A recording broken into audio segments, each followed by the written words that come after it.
शांति से भी दुखों का अंत हो जाता है और शांत चित्त मनुष्य की बुद्धि शीघ्र ही स्थिर होकर परमात्मा से युक्त हो जाती है।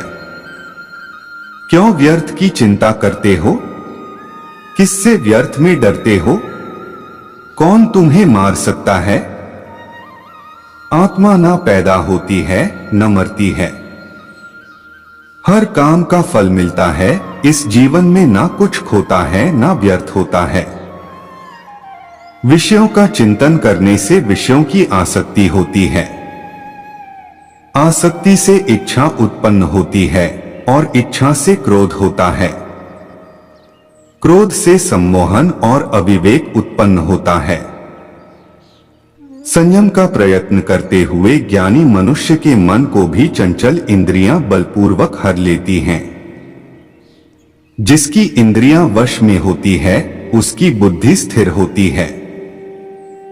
जो भी मनुष्य अपने जीवन आध्यात्मिक ज्ञान के चरणों के लिए दृढ़ संकल्प में स्थिर है वह सामान्य रूप से संकटों के आक्रमण को सहन कर सकते हैं और निश्चित रूप से खुशियां और मुक्ति पाने के पात्र हैं।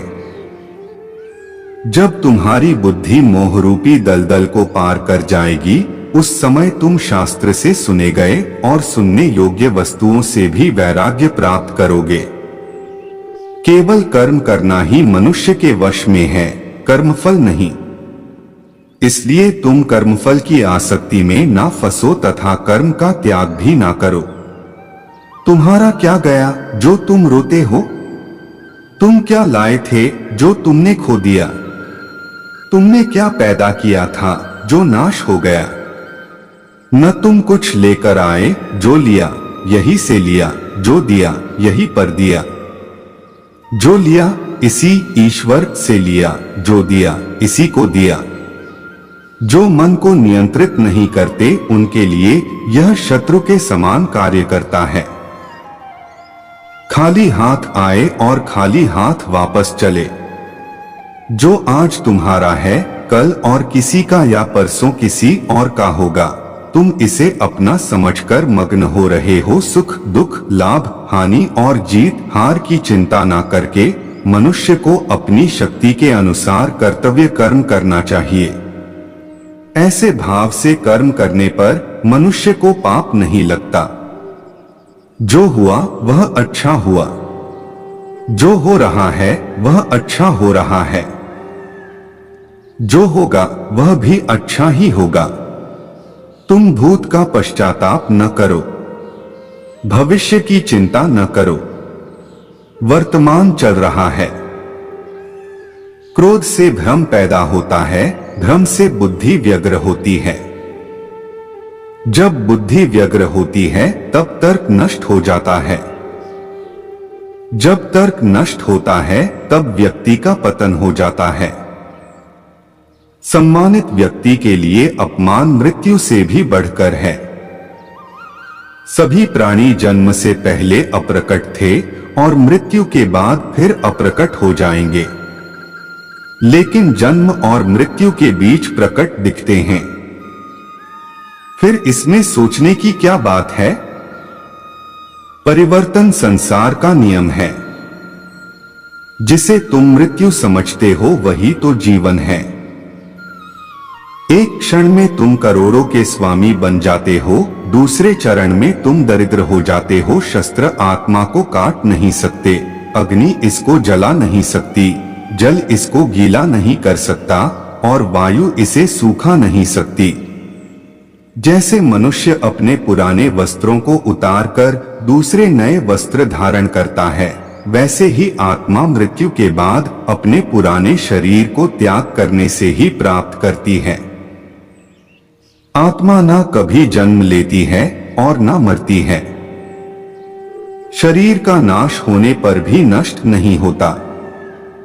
आत्मा अमर है।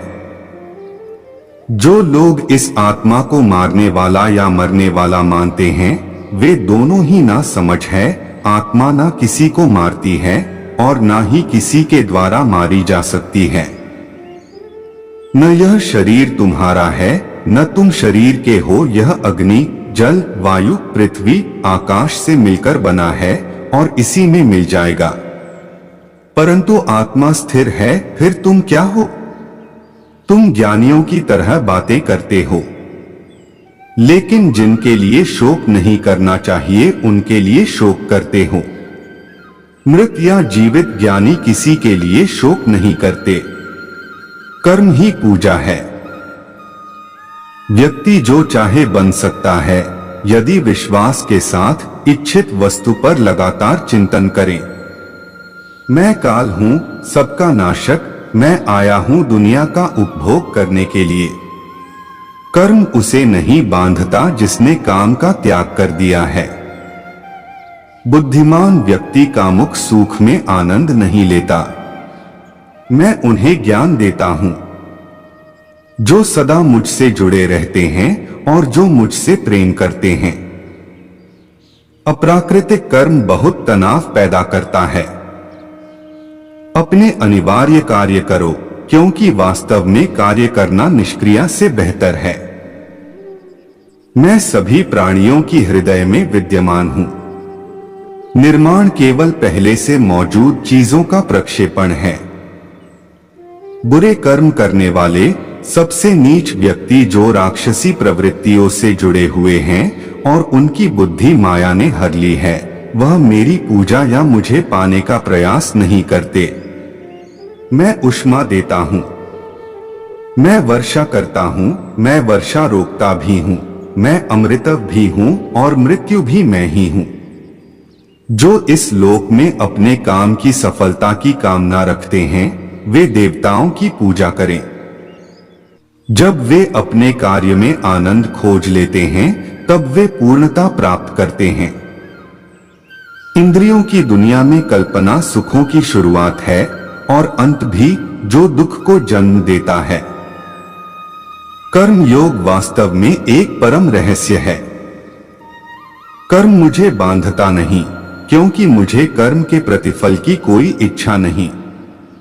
करुणा द्वारा निर्देशित सभी कार्य ध्यान से करो। सदैव संदेह करने वाले व्यक्ति के लिए प्रसन्नता ना इस लोक में है ना ही कहीं और।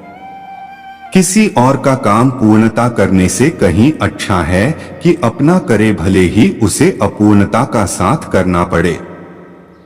हर व्यक्ति का विश्वास उसकी प्रकृति के अनुसार होता है। जो ज्ञान और कर्म को एक रूप में देखता है वही सही मायने में देखता है। जो चीज हमारे हाथ में नहीं है उनके विषय में चिंता करके कोई फायदा नहीं है। जो कार्य में निष्क्रियता और निष्क्रियता में कार्य देखता है वह एक बुद्धिमान व्यक्ति है। यदि कोई बड़े से बड़ा दुराचारी भी अनन्य भक्ति भाव से मुझे भजता है तो उसे भी साधु ही मानना चाहिए और वह शीघ्र ही धर्मात्मा हो जाता है तथा परम शांति को प्राप्त होता है। जैसे प्रज्वलित अग्नि लकड़ी को जला देती है, वैसे ही ज्ञान रूपी अग्नि कर्म के सारे बंधनों को नष्ट कर देती है। अपने आप जो कुछ भी प्राप्त हो उसमें संतुष्ट रहने वाला, ईर्ष्या से रहित, सफलता और असफलता में संभाव वाला कर्मयोगी कर्म करता हुआ भी कर्म के बंधनों में नहीं बंधता है। जो आशा रहित है, जिसके मन और इंद्रियां वश में है, जिसने सब प्रकार के स्वामित्व का परित्याग कर दिया है, ऐसा मनुष्य शरीर से कर्म करते हुए भी पाप को प्राप्त नहीं होता। काम, क्रोध और लोभ यह चीजों को नरक की ओर ले जाने वाले 3 द्वार हैं। अगर हमारी वीडियो अच्छी लगे तो प्लीज हमारे चैनल को लाइक, शेयर और सब्सक्राइब जरूर करें। धन्यवाद।